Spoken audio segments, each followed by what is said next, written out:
know that every word you speak matters?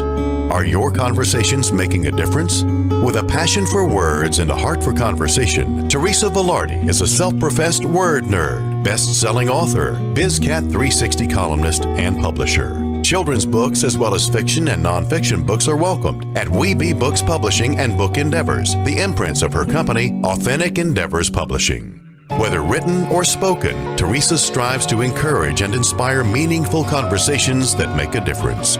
Here's the host of Conversations That Make a Difference, Teresa Velardi.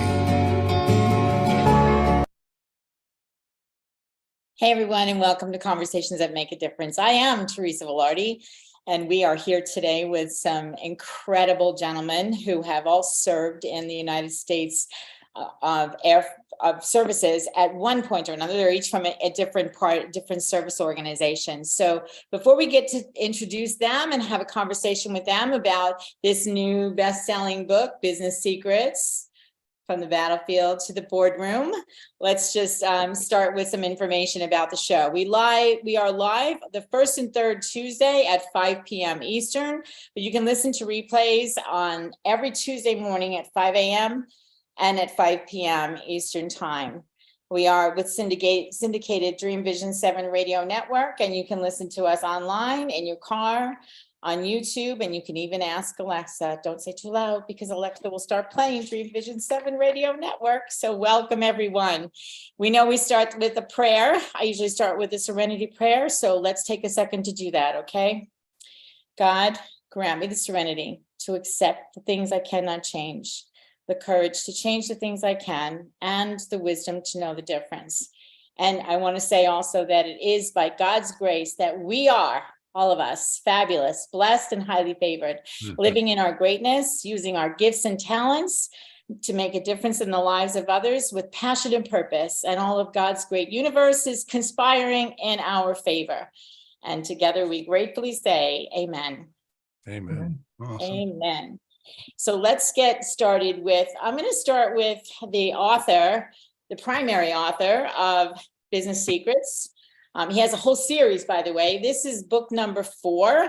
This is a compilation book, which we'll explain what that is in a second, but he has 3 books that went before this, and the series is Business Secrets, Frank Zacarri's Business Secrets book series. So Frank Zacarri is a best-selling author who has written 6 books about life-altering events. Business Secrets for Walking on Water was the first of this series, and he's an accomplished speaker. He teaches aspiring entrepreneurs at Arizona State University, is a mentor with the Veterans Treatment Court, and is a mentor and judge with the University of California Entrepreneurship Academy.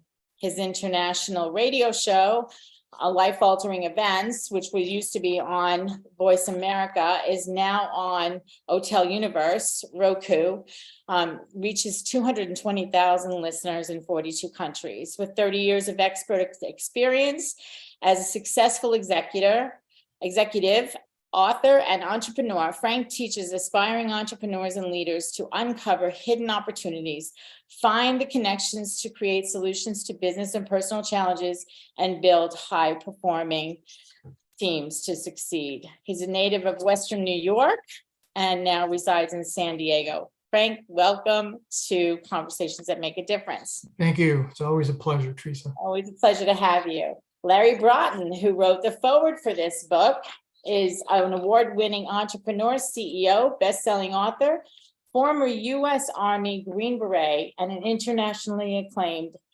keynote speaker. He regularly makes radio and television appearances to discuss entrepreneurship, strengths-based team building, and the leadership gap he sees growing across America. Larry will give his connection information as we get going later on. But welcome, Larry Broughton. It's so good to see you and have you here. Hello, Teresa. Good to see you and Frank as well. Thanks, guys. Hey, Dennis. Thank you. We'll have some fun. And over here underneath all this 360 artwork over here is Dennis Pitocco. He presides over 360 Degree Nation, which includes a publishing division, the award-winning Biz Catalyst 360, a multimedia division, 360 Nation Studios, and a social enterprise division called Good Works 360. All that is done for good versus profit. And his everlasting quest is to reimagine and rediscover humanity at its very best. I say yes to that. Dennis, thanks for joining us. Dennis, very pleased that you invited me to join these esteemed guys. Thanks so much, Teresa. You're so welcome. Your voice is welcome here anytime. So I'm going to start with Frank. What prompted you to do this besides me? Besides you and Kat, Besides me and Kat, yeah. To do this. We're all veterans. Three of us are all veterans here. And one of the things that I felt needed to be done is that veterans need to have their voice put out there. And I wanted it in their words. I wanted them to tell their story. Why did they go in the service? What did they learn in the service? But more importantly, not the blood and guts stuff, but what did you learn? And when you got out, what you learned in the military, how did that impact you going forward? How did that help you moving into the business world? Because so many veterans get out, they feel that, well, I don't have any skills. I was a Marine, I was killing people, I was shooting. But there is. Everything that you did in the military taught you how to be a leader, taught you how to overcome obstacles, how to be able to look at situations and find solutions. And when I went in the military, I was getting a lot of flack because I'm a Vietnam veteran. My friends would say, what are you doing? You're nuts. Why are you going in there? You're a nonconformist. Now you're going to go to an organization to tell you how to do everything, including what to wear every day. And I thought, okay, well, I'm making a mistake here, but basic training is like that. But once you get out of basic training, these two gentlemen will tell you, it's not at all like that. You're going to have to think on your feet. You're going to have to be able to react. You're going to have to be able to find ways to accomplish what needs to be accomplished. And I think for too long, veterans keep their story under a bushel basket, and they say, oh, my story's not that interesting, or whatever the case might be. And it was hard to get some veterans to come in and write a chapter because that was their prevailing feeling. But if it happened to you and you've had success, you're going to impact a lot of other people. And I am in awe that Larry and Dennis are legends, that they agreed to write the forward in the introduction for this book, which put it in a whole different category. So gentlemen, thank you so much. That's an honor. Our pleasure. Frank, tell everyone what branch of the service you served in and what I was in the Air Force. In the Air Force. I was in the Air Force. I went 4 years. I was back. I'm older than these guys. So we had the lottery was still around back when I was coming up. So my lottery number was 10. And so it was, I waited to get the letter from President Nixon, you're going into the Army on this day. And then I enlisted in the Air Force as a medic. So back then it was, if you were drafted, you were 2 years. If you enlisted, you were 4 years. And those 4 years, I probably learned more in those 4 years about life, about management, about collaboration, than I learned all the way through a master's degree and 30 years as a business executive. I learned more in those 4 years in the Air Force. Wow.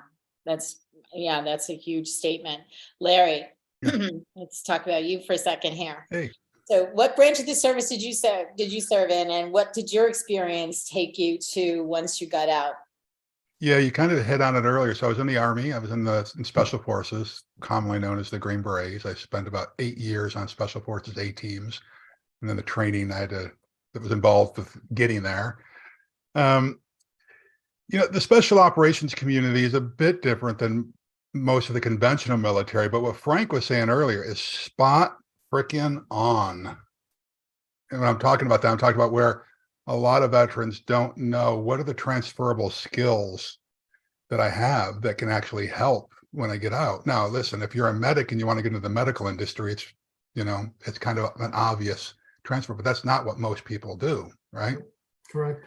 And Frank hit on a lot of the key things, about management and leadership and all those types of things. Those are not obvious, but when you actually stop and reflect about what did my time in the military, how did it serve me? There's something that a lot of us forget. And I think this is why this thing I'm about to share with you is why a lot of veterans who get out and get their stuff together, what do I mean by getting our stuff together? Take accountability for our own life, and take responsibility for what the road looks like in front of us. Because there's a lot of veterans in the world who think, well, in the US, who believe that now that I've served, now that I've volunteered, because we have a volunteer force now, that the country owes me something, right? And so they're looking for the handouts. And they've turned many, not all, many have turned into this victim class. And for those who don't fall victim to the victim class and do a little self-reflection and stare at their navel, they understand that tenacity is one of those things that keeps people going forward. And that's the superpower in entrepreneurship and leadership. And also stopping and reflect that the people that really move mountains, who become the titans of industry, are the people who have high emotional quotients. And I don't know any other crash course that you can go into to learn about the power of emotional intelligence than the military. And then just the heart of service. They continue to serve after they get out of the service. When you go into the military and you put on the uniform, you go into the service. And those people that continue to serve afterwards tend to do great things. But besides those things, I learned about the power of small teams who believe in the same thing.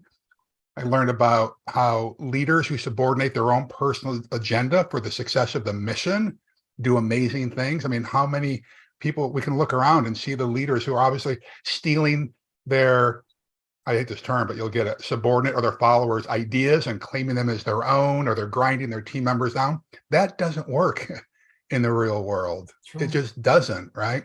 So there's so many, we could spend 3 hours just talking about lessons that we've learned, but that kind of encapsulates it. And I'm just so proud to be, on Frank's team at this point, and that you guys asked, hey, would you consider doing this? Because I agree with what Frank said. There's some amazing stories here. There's a lot of lessons that we could all learn from the couple of percentage points of people who are willing to love their community more than they love themselves and actually serve. Yeah, exactly. Well said. And I was when Frank and I were discussing this book with Kat and he was talking about he didn't know who to have write the foreword. I said, I do. Well, thank you, Teresa. And one of the reasons I want to tell you the reason why and what you bring to the table, not just for this book, but for people in general. I mean, I met you at a conference and I've heard you speak many times, and you are someone, I love what you said about just now about tenacity being the superpower to entrepreneurship. I just love it, because that's what and leadership, that's what you bring to the table. That's the conversation, regardless of what happened in the military. You grabbed hold of everything that you learned in the military and you built yourself many businesses, and you are exactly the person that Frank was looking for to be able to take what you learned in the military, all of the things that you just said, and bring it into something to be able to create an entrepreneurial business and to change the lives of others as well. And I just wanted to make sure that you knew that was the reason. That's the reason that I connected. Thank you. with guys. Well, thanks for saying that. And by the way, I would just encourage our viewers and listeners to use that as an example. Cheering helps. Oftentimes we have a compliment we want to give to somebody and they think, oh, they already know that, or they've heard that before. But sometimes we don't know where people are in their journey. And sometimes you just need that little spark of someone saying, I see you, I recognize what you're doing. Thank you for doing that. So cheering helps. Absolutely. So, thank you. Absolutely. And now I want to recognize Dennis, because he's got a group of people that are bringing stories to the table on the regular. And Dennis, what branch of the service were you in? Tell me what you've learned. I was also Air Force. I spent 4 years. I spent all my time at Hickam Air Force Base, Hawaii, defending the beach, of course. You poor guy. But, I know somebody had to do it. Somebody had to do it, right? But Frank, I think you mentioned in the book that you got into a position when you were in the Air Force that you weren't really qualified for. That's the position I was put into. I was one of those. Let me back up a little bit. I joined the Air Force when I wasn't even out of high school yet. I just knew when I was 16 years old, the Air Force had a early enlistment thing going on where you could sign up a year ahead of time and you would be guaranteed one stripe or something coming out of basic training. There was never any question in my mind whether I was going to do that. Now, I'd like to tell you I was brilliant. I'd like to tell you I was planning, but Frank, my upbringing in Pittsburgh wasn't too far from your upbringing in Buffalo. It was, in our case, the steel mills. There was no future unless you wanted to work in retail or a steel mill. So I, along with my four brothers, one by one, all joined. Well, everybody joined the Air Force, and then we had this one radical. My oldest brother joined the Marines. In any event, I look back on that because people often on podcast discussions talk about, your business career, and let's talk about some of the more significant decisions you've made over the years. And without exaggeration, the single most epic pivot decision I ever made was at 16 years old, joining the Air Force. I didn't know it. I had no idea what I was up against. I'd never been away from home before. And, all the emotions kicked in. But it's amazing when you look back, and your book forced me to do that, Frank, and say, well, why am I saying that? Why was that so significant? It's because I didn't realize how much I learned until I came home 6 months after I left for a brief visit before I went to Hawaii. And I started, talking to my old friends in the old neighborhood. It's like the world had frozen. And suddenly I had grown up a bit, and suddenly I'd matured. Why? Because the basic training discipline was overwhelming to me, but you were forced to step up. And then as time went on in the Air Force, I was back to, you mentioned the lottery, Frank. My friends thought I was crazy. My lottery number was 276, which means I never would have had to go, but that was never a question.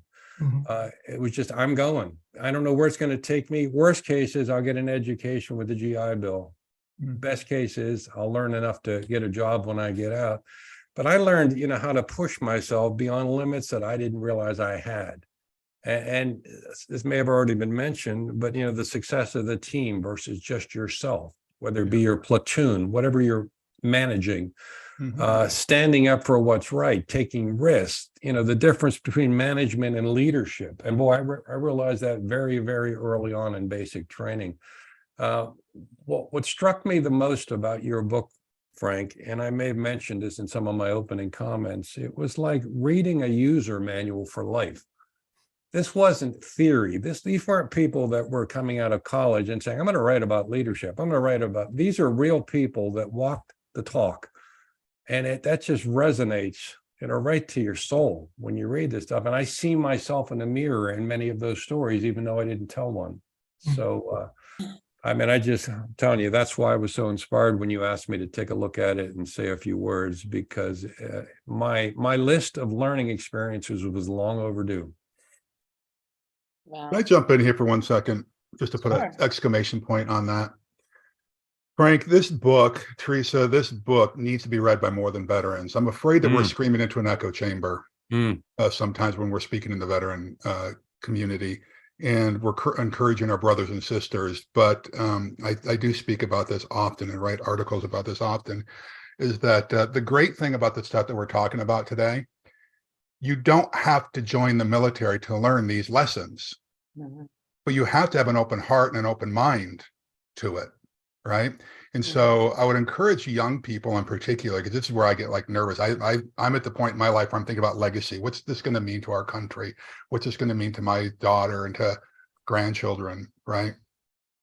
And we can change the trajectory of our life, of the multi-generational curses that some people feel like they've got on their families by taking some of these lessons and applying them to our own lives. What a lot of this means, though, is that we have to get comfortable with being uncomfortable, and sadly in our society right now, if it's uncomfortable, if it makes us feel a little bit queasy, then we try to shut other people down instead of leaning into it and saying, like what the Stoics talked about, this is where meaning comes from. Meaning comes from the struggle that we have in life.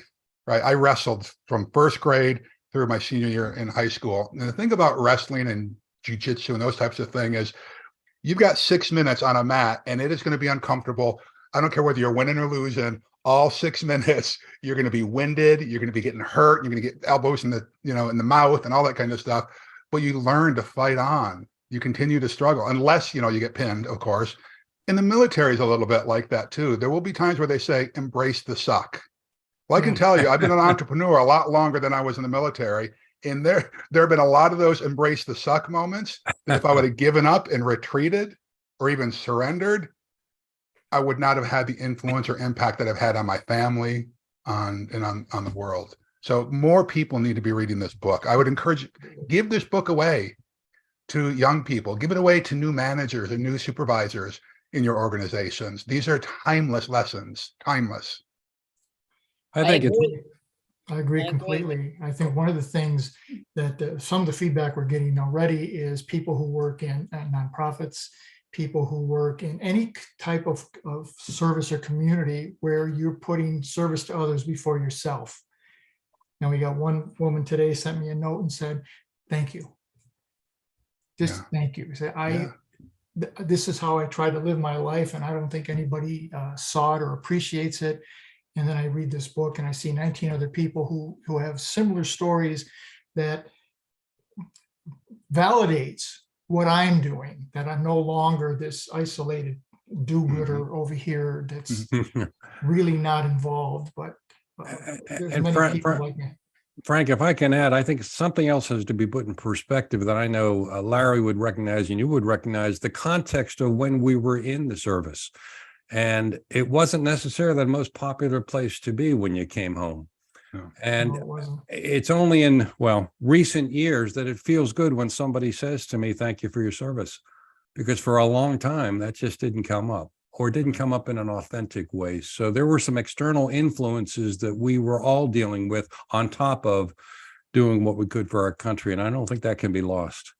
Well, I wonder, Dennis, do people really know what they're even saying when they say thank you for your service? My sense is that most people haven't stopped and reflected on what does that really mean. Exactly. I agree with you on that. I had somebody say to me once, and it has just resonated with me, but as a service member, there was a former special operator, and he said, hey, brother, thanks for picking up the sword. Ooh. That resonated with me. Like that he knew, right? Just the willingness to pick up the sword.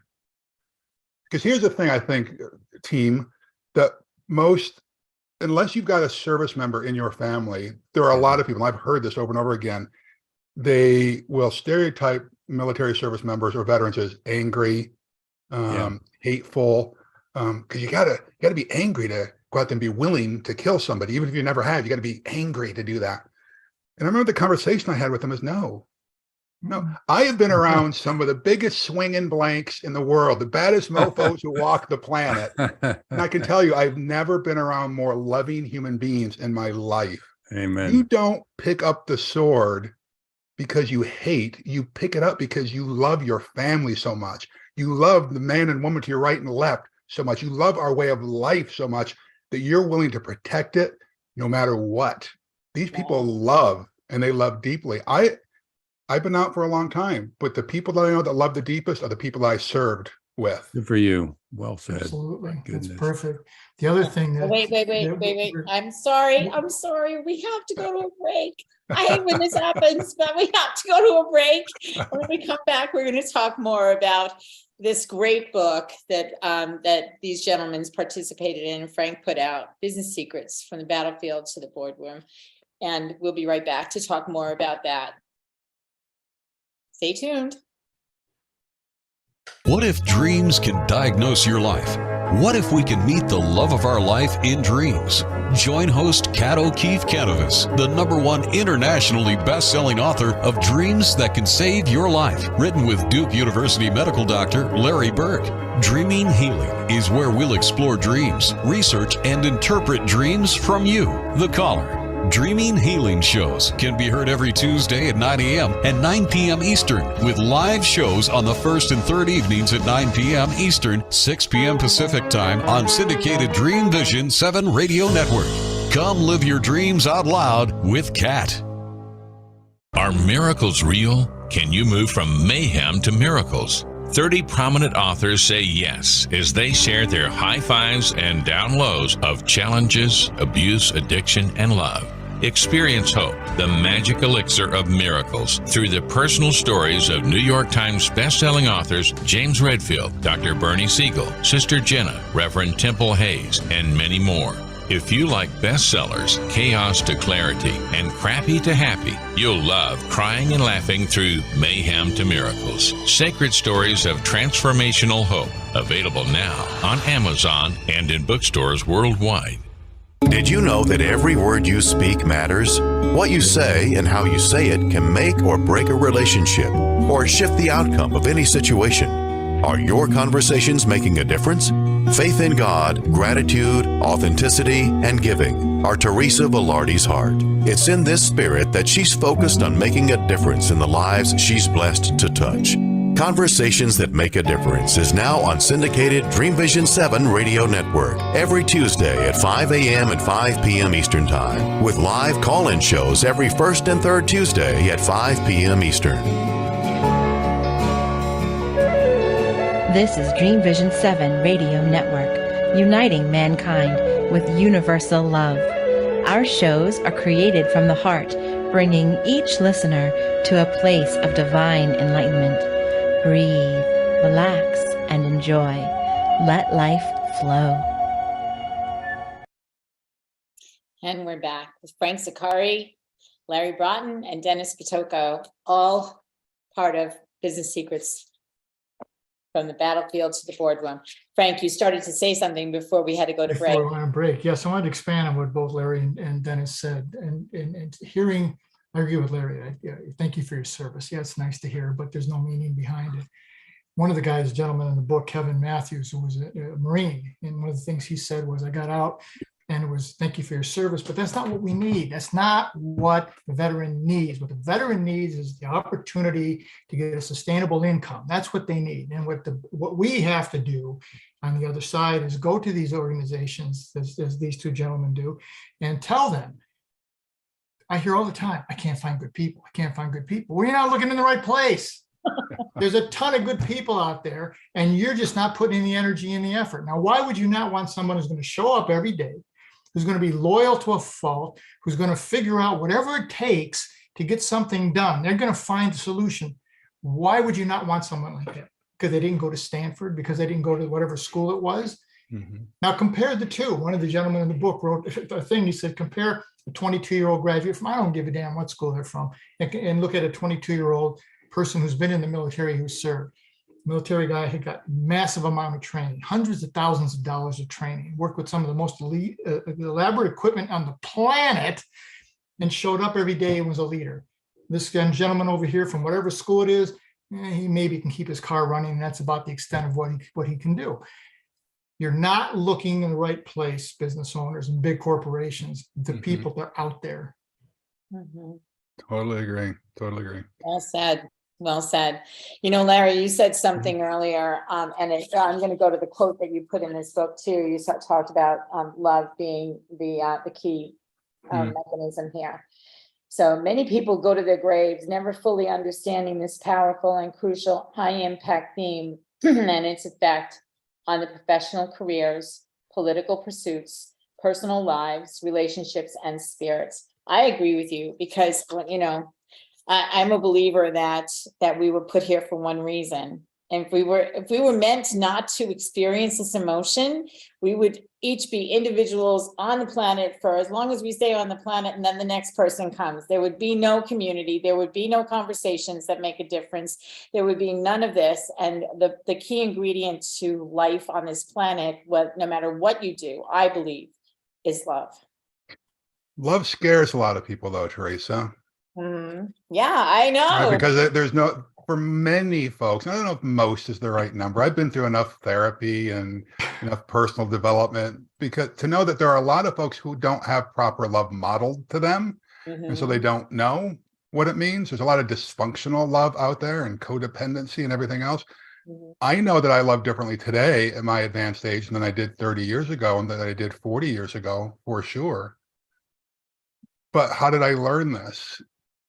By being an active participant in my own life and intentionally trying to grow. How many people do we know that are just passive participants floating on the wind, and they're the same today as they were 30 years ago? That's death to me, right? But a lot of, and this is where I think some veterans struggle, part of loving ourselves is forgiving ourselves. Some of us has done some things that we're not very proud of. Some of us have hurt people that we didn't want to hurt. Some of us have survivor's guilt. Some of us have all kinds of stuff that's, and we end up viewing those as character flaws, but they're not. It's just the natural reaction to trauma that some people have experienced through life. And I don't know how people get through life without having you read the Serenity Prayer earlier. I don't know how people get through life without having some connection to some higher power. I just don't understand it.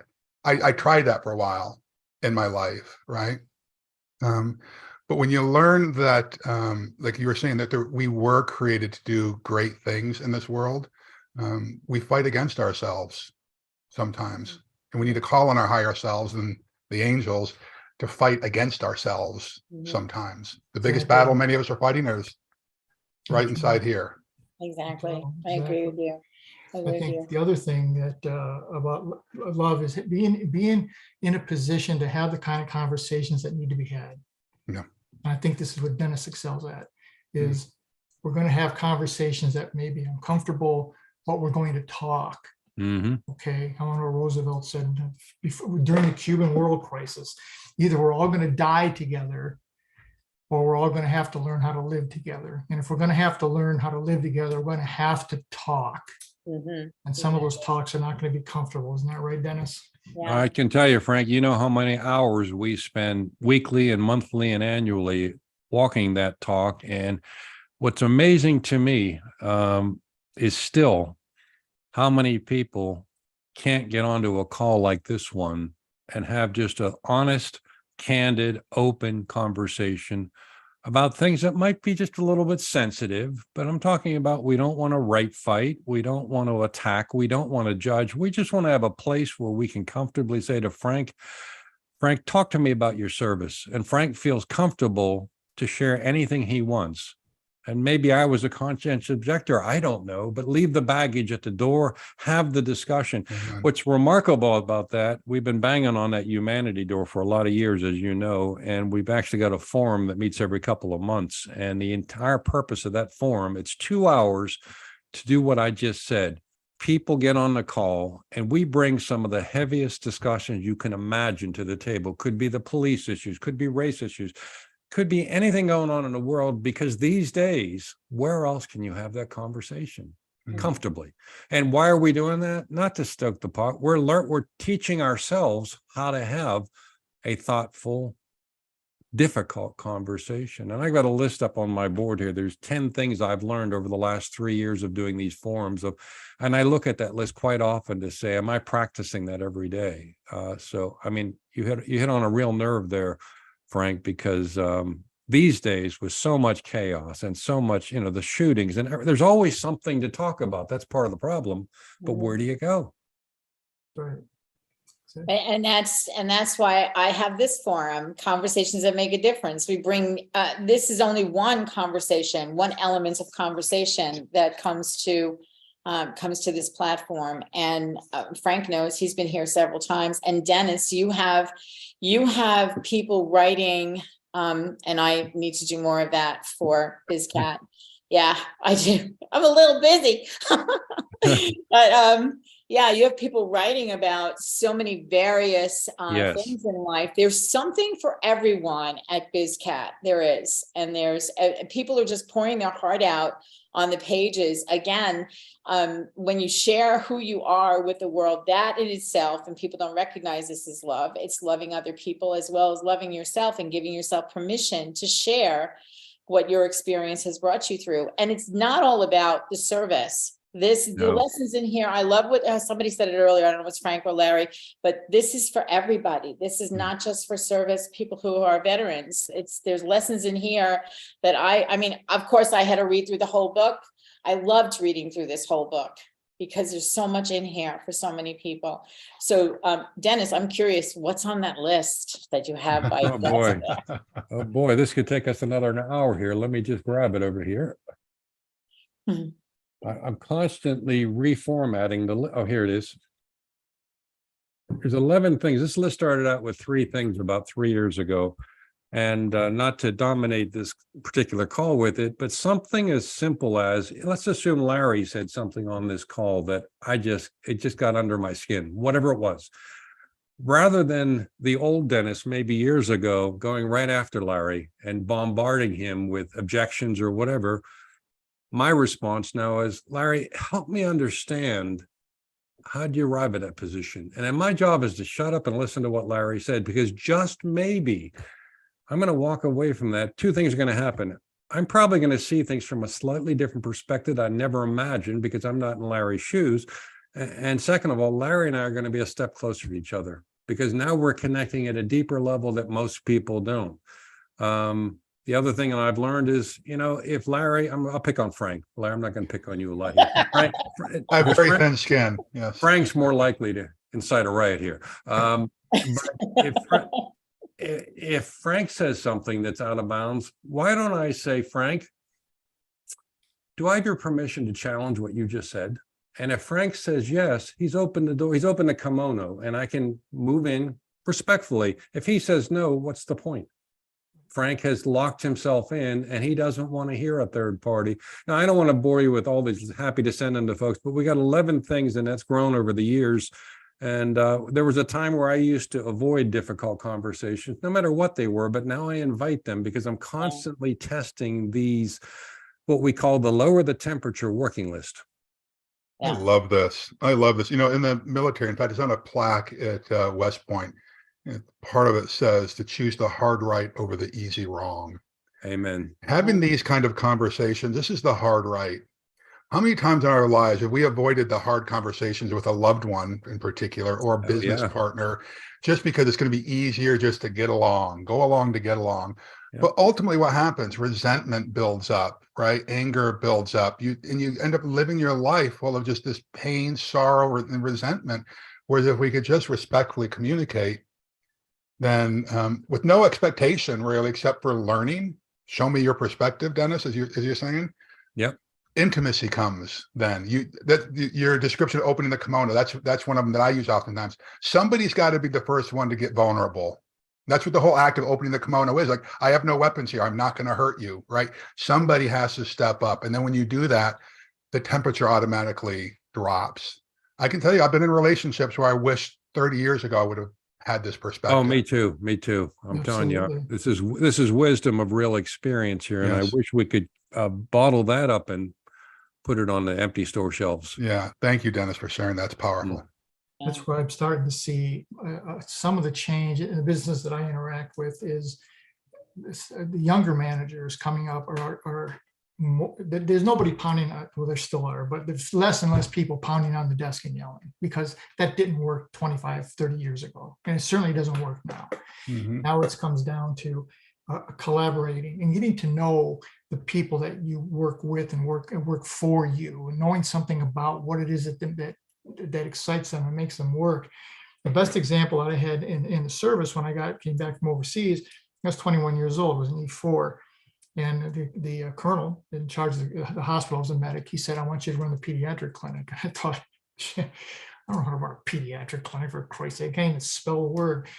But I said, well, all due respect, sir, isn't this something that goes to somebody with a higher rank? And he said, yeah, it is, but I think you can handle it. And he goes, and besides that, nobody else wanted the job. So it's yours. And then he said, and you have no staff. So now what we're going to do is set up a meeting with the Red Cross.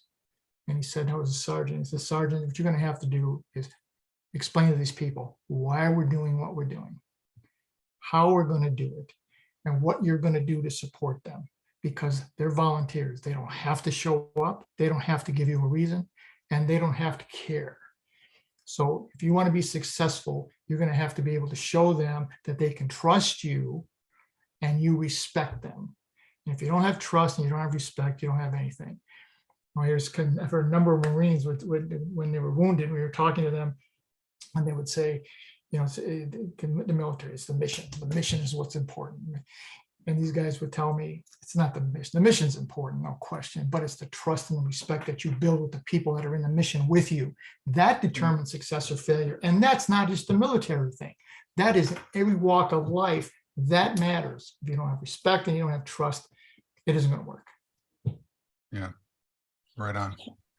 Two huge words, respect and trust, exactly what you just said, and that goes for whether you've been in the service, whether you're at a job, whether you're an entrepreneur. I mean, people come to me, they trust me with their deepest thoughts on a lot of occasions, when they're putting their words into a book. and the same Dennis experience is the same thing too. I think people are brave enough to put their stories on the pages of a book or on the pages of the magazine. Yep. And I don't know about any of you guys, but I feel like if we've gone through something that has really been painful, has really changed us in a way, in any way whatsoever, I feel it's our responsibility to share it, because there's always someone else who has gone through it and is looking for someone to give them a hand up with information so that they can get out of a situation that may have been the same as yours. So, and with that, we have to go to another break. So we're going to come back in just a few minutes with Frank Zacarri, Larry Broughton, and Dennis Pitocco as we talk more about business secrets from the battlefield to the boardroom. And this is not just for service members. When you think about being healthy and happy, do you consider the 24 areas of your life? Probably not. With the All Things Wellness Wheel, you become self-empowered, allowing you to make healthier decisions about relationships, nutrition, sleep, exercise, stress, and even your value system. The All Things Wellness book series, written by Peggy Wilms and Dr. Marcus Bettstein, teaches about the ATW wheel and brings dozens of true and personal stories from real people. The first of these multi-author books, The Fourfold Formula, features the foreword written by the Celestine Prophecy author, James Redfield, and is now available on Amazon. Reserve your spot now to become a published author in Book 2, Win the Wellness War, We Are Responsible. Visit allthingswellness.com/author for more information.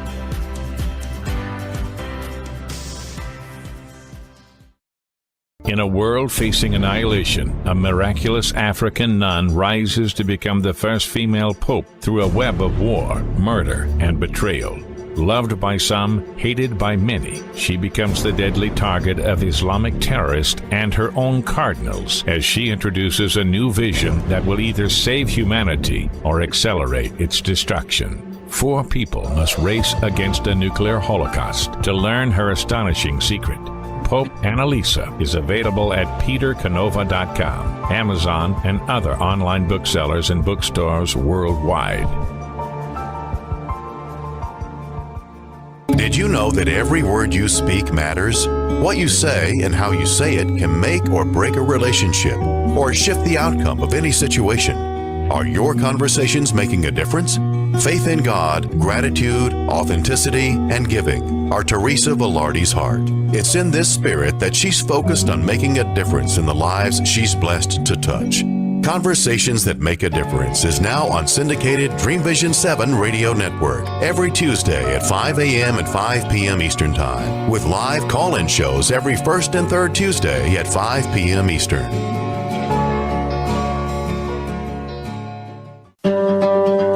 Why are we here?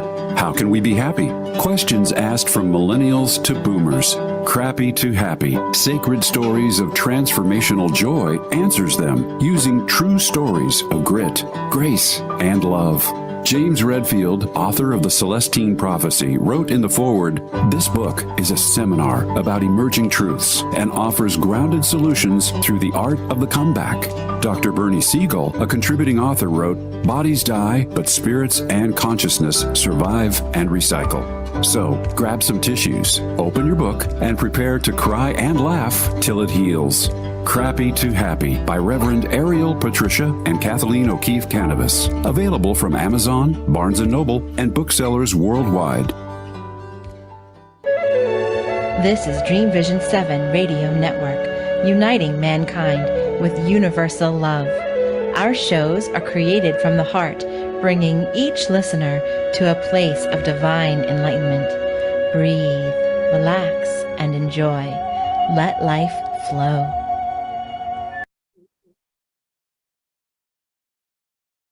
And we're back. Teresa, there's something you mentioned several times that I'd like to focus on for just a minute. Sure. And that was, and this is not meant to be a promotional discussion of Biz Catalyst, what we do for a living, but it's a segue into something even greater than that. And that is, we've been publishing for about 12 years now. We've published over 30,000 articles. We've got 1,000 writers around the world. And then came the pandemic. And let me tell you what happened. For years, a lot of people, A lot of those writers were writing about leadership, sales and marketing, human resources, social media, all their normal fortes is what they focused on. And then came the pandemic. And, a lot of people started to retreat. In fact, people came to us and said, well, you should kind of stop publishing for a while and go spend time with your family. And we said, no, we've been preaching this rediscover humanity thing for a lot of years. It's time for us to define ourselves. So we went out to our writers and said, look, everybody's going through tough times right now. We want you to open your hearts and tell your stories of what you're going through right now. Yeah, human resources is important and sales and marketing is important. And there's always a place for that. But right now, it just feels a little bit icky.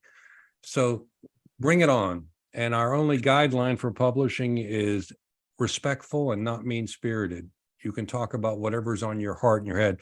Now, that was 3 years ago. We didn't know what to expect. From that point forward, our volume went through the roof. We learned in reading those stories a couple of things. People were searching for something. In fact, they still are. Larry, you mentioned a higher power. I would throw that into that loop as well. They were searching for something with greater meaning. Now, you can talk about their great resignation. Yeah, that's part of it. But it went beyond that. It was, I don't want to go back to being the same person, the same employee, the same robot I used to be. There's got to be more out there. And that started coming through their writing. And then we were talking to many of our readers and saying, well, what do you think? And they said, what's neat? If I read something that Frank wrote from the heart, two things happen. Number one, I see myself in his story. Maybe it's not the same story, but I see myself there. And it tells me I'm not alone. And if Frank was brave enough to write about it and step up, maybe I can do the same thing. And it's amazing how those words have rippled through the community and into our online forums, of course.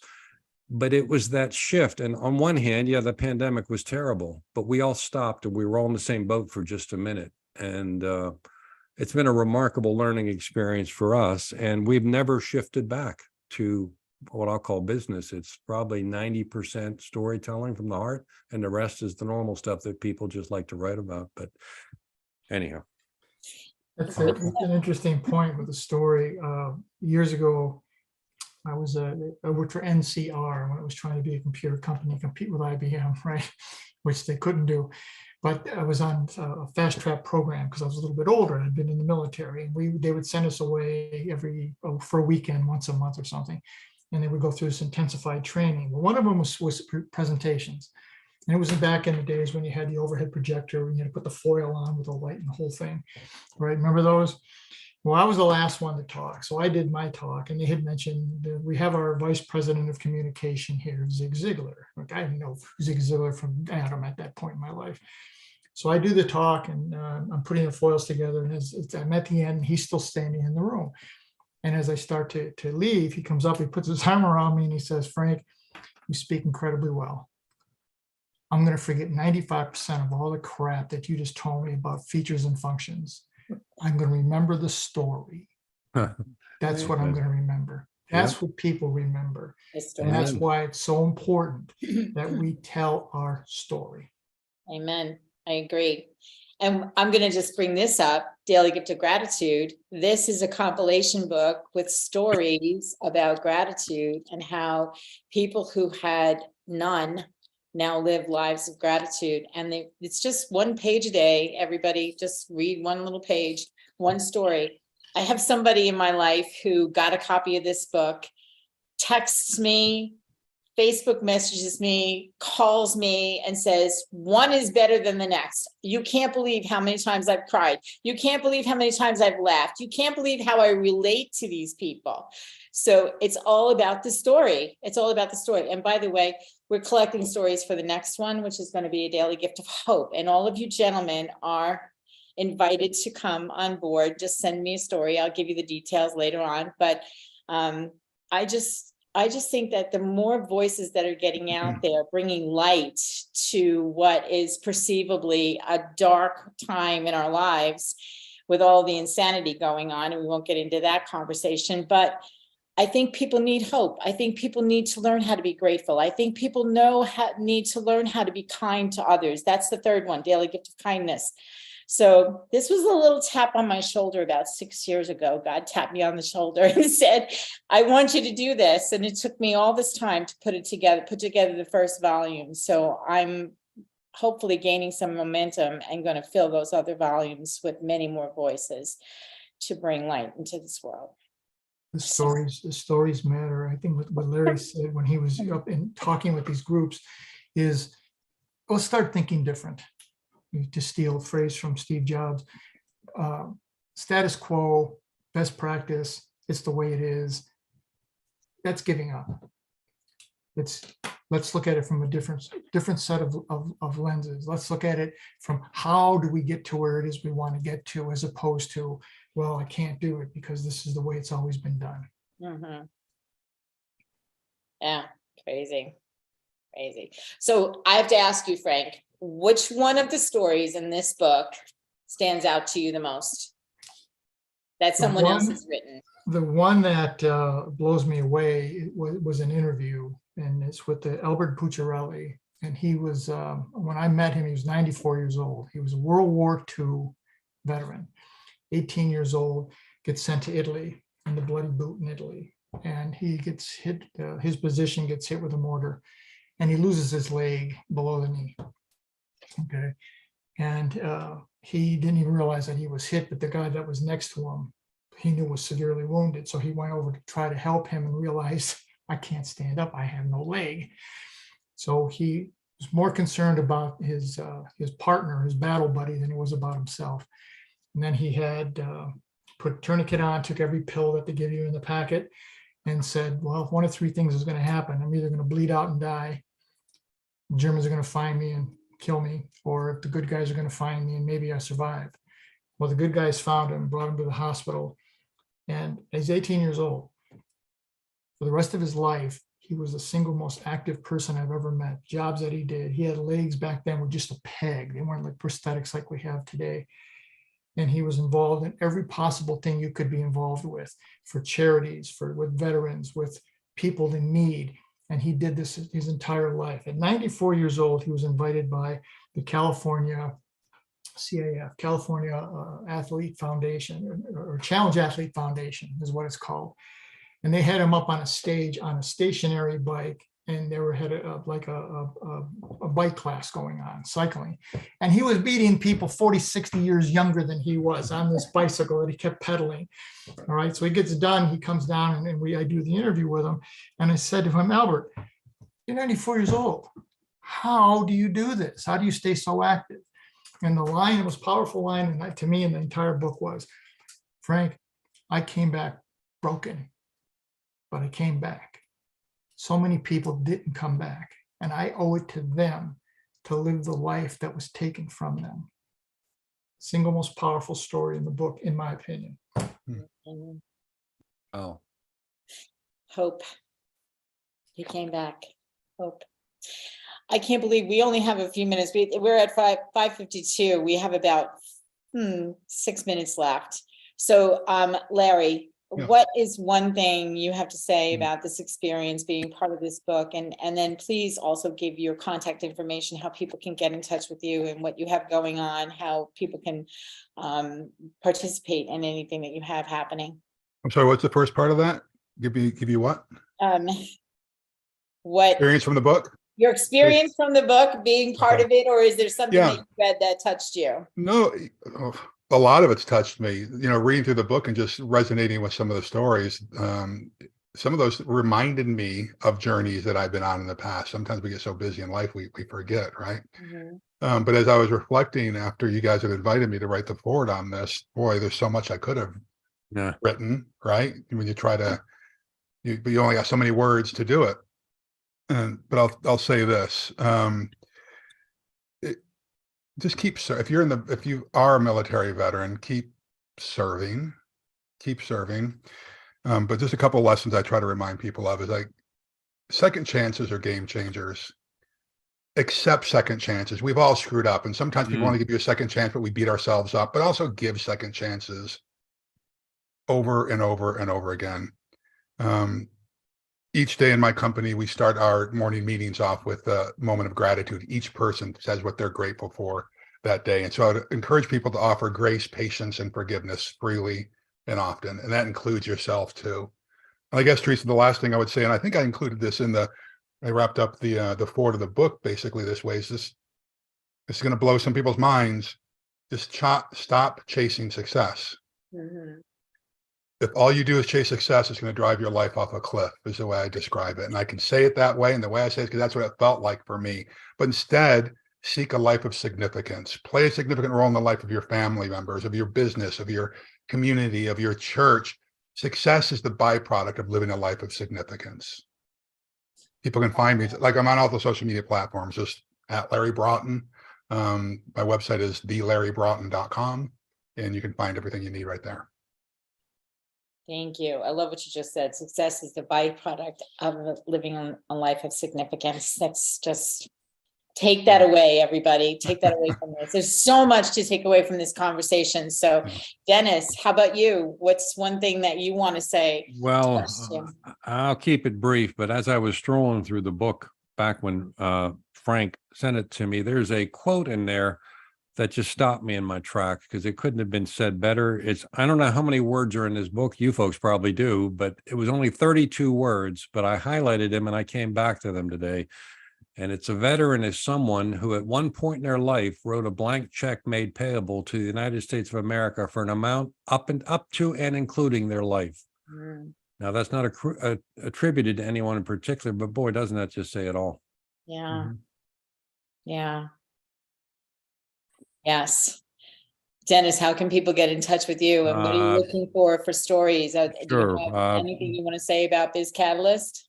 They can reach me on social media, like Larry said. In my case, it might be easier just to go to our website. It's bizcatalyst360.com.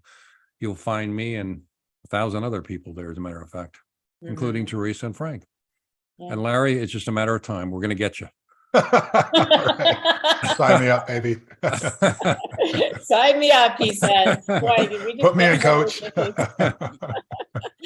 Awesome.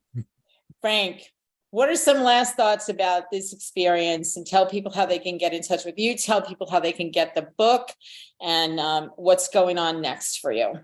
Experiences, it's the best. I've written 9 total books, and this is by far the best experience I've had. I have met people that I admire so much that I would have never come in contact with had we not been down this path. I'm eternally grateful to Larry and Dennis, and for you, Teresa, that kept pushing me when I at one point said, I can't do this shit. This is just too damn difficult. And we just kept plodding away, as Larry said. You just keep going forward.